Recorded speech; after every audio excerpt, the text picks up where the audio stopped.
Hello everyone. పిల్లలకి evening snacks కింద ఏం చేయాలని ఆలోచిస్తున్నారా? పిల్లలు రోజును పాలు గుడ్డేనా అమ్మ, ఇంకేమైనా చేసి పెట్టొచ్చు కదా అని అడుగుతున్నారా? ఒక్కసారి పిల్లలకి ఇలా చేసి పెట్టండి, చాలా ఇష్టంగా తింటారు. రండి ప్రాసెస్లోకి వెళ్ళిపోదాం. ఉదయం మిగిలిపోయిన దోస పిండిలోకి కొంచెం జీలకర్ర, చిన్న చిన్న ముక్కల కింద కట్ చేసిన ఆనియన్స్ వేసుకొని, తర్వాత చిన్న చిన్న అల్లం ముక్కలు కూడా తరుముకొని వేసుకోవాలి.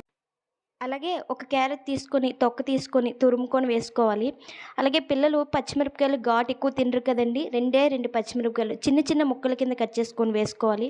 కరివేపాకు కూడా 2 రబ్బలు చిన్న చిన్న ముక్కల కింద కట్ చేసుకొని వేసుకోవాలి. తగినంత సాల్ట్ వేసుకొని ఒకసారి అంతా బాగా కలిసేలాగా కలుపుకోవాలి. బ్యాటరు ఇలా ఉంటే సరిపోతుంది. ఇలా కలుపుకున్న దాన్ని ఒక 5 నిమిషాలు పక్కన పెట్టుకోవాలి. గుంటె పొంగనాల కళాయి అని ఉంటది. అది స్టవ్ ఆన్ చేసుకొని ఆయిల్ ఈవెంట్‌గా అప్లై చేసుకోవాలి. ఆయిల్ హీట్ అయిన తర్వాత ఇందాక కలిపి పెట్టుకున్నాం కదా పిండి, ఆ పిండి ఒక్కొక్క స్పూన్ తీసుకొని ఆ గుంటలోకి ఒక్కొక్క స్పూన్ వేసుకోవాలి. అన్నీ కూడా అలాగే వేసుకోవాలి.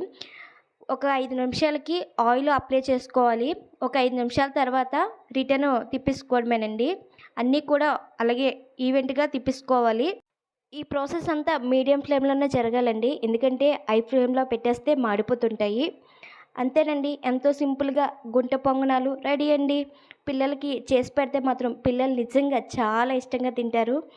ట్రస్ట్ మీ అండి, అంత ఇష్టంగా తింటారు.